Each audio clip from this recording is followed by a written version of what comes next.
नमस्कार प्रिय बंधुओं, आप सभी का हमारे YouTube चैनल में बहुत बहुत स्वागत है।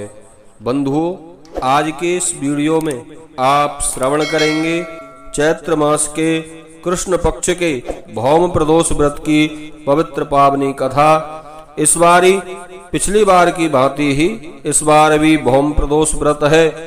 मंगलवार के दिन प्रदोष व्रत पड़ने के कारण उस व्रत को भौम प्रदोष व्रत के नाम से जाना जाता है। भौम प्रदोष व्रत को करने से व्रतकर्ता को भूमि भवन का सुख प्राप्त होता है और ऋण से मुक्ति मिलती है। इस व्रत में भगवान शिव के साथ साथ हनुमान जी महाराज की पूजा करने का भी विधान है।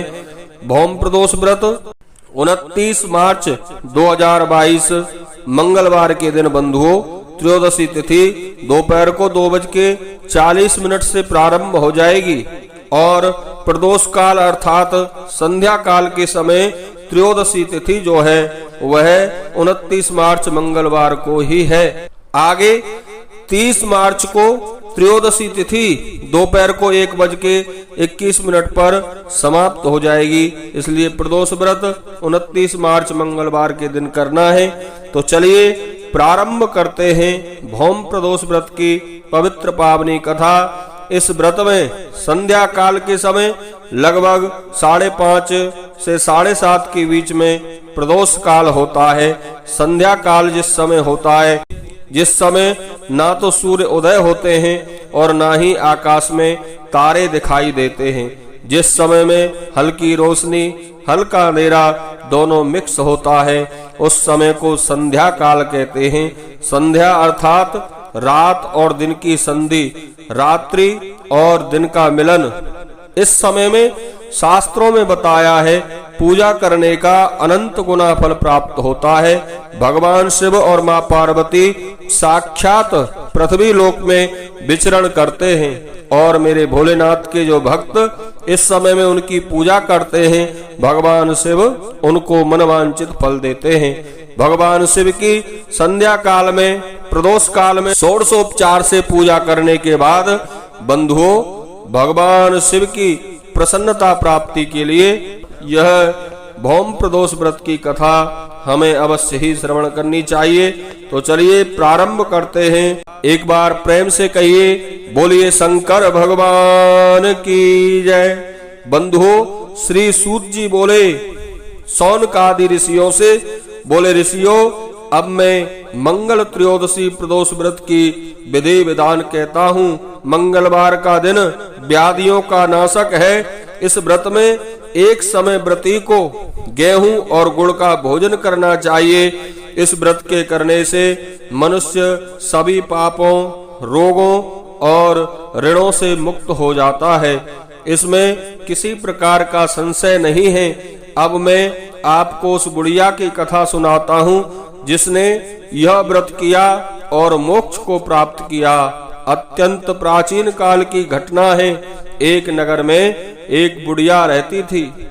उस बुढ़िया के मंगलिया नाम का एक पुत्र था। वृद्धा को हनुमान जी पर बड़ी श्रद्धा थी। वह प्रत्येक मंगलवार को हनुमान जी का व्रत रखकर यथाविधि हनुमान जी का भोग लगाती थी। उसके अलावा मंगलवार को ना तो अपने घर को लीपती थी और ना ही मिट्टी खोदती थी। इसी प्रकार से व्रत रखते हुए जब उसे काफी दिन बीत गए तो बंधुओं हनुमान जी ने सोचा कि चलो आज इस वृद्धा की श्रद्धा की परीक्षा करें।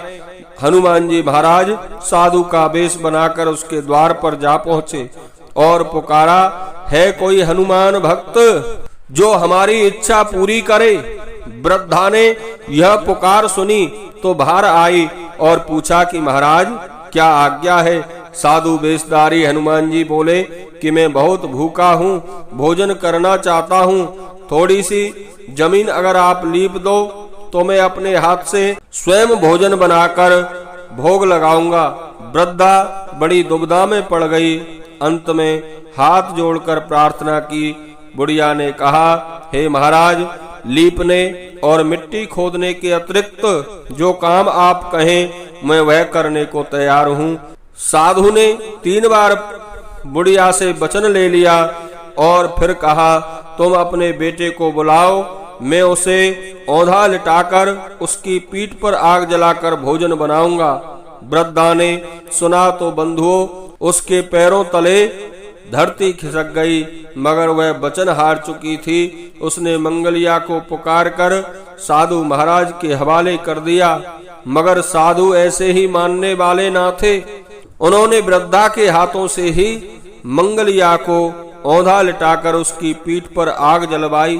आग जलाकर दुखी मन से वृद्धा अपने घर के अंदर जा घुसी। साधु जब भोजन बना चुका तो उसने वृद्धा को बुलाकर कहा कि वह मंगलिया को पुकारे ताकि वह भी आकर भोग लगा ले। वृद्धा आंखों में आंसू भरकर कहने लगी कि अब उसका नाम लेकर मेरे हृदय को और दुख ना पहुंचाओ। लेकिन बंधुओं साधु महाराज ना माने तो वृद्धा को भोजन के लिए मंगलिया को पुकारना पड़ा। पुकारने की देर थी कि मंगलिया बाहर से हंसता हुआ घर में दौड़ा दौड़ा आया। मंगलिया को जीता जागता देखकर वृद्धा को बड़ा सुखद आश्चर्य हुआ। वह साधु महाराज के चरणों में गिर पड़ी। साधु महाराज ने उसे अपने असली रूप में दर्शन किए। हनुमान जी को आज अपने आंगन में देखकर वृद्धा को लगा कि उसका जीवन सफल हो गया। सूत जी कहते हैं, ऋषियों, मंगलवार त्रयोदशी व्रत को करने से भक्त की मन की समस्त कामनाएं पूर्ण होती हैं। इस व्रत में भगवान शिव और हनुमान जी महाराज की पूजा करनी चाहिए। बोलिए शंकर भगवान की जय, हनुमान जी महाराज की जय।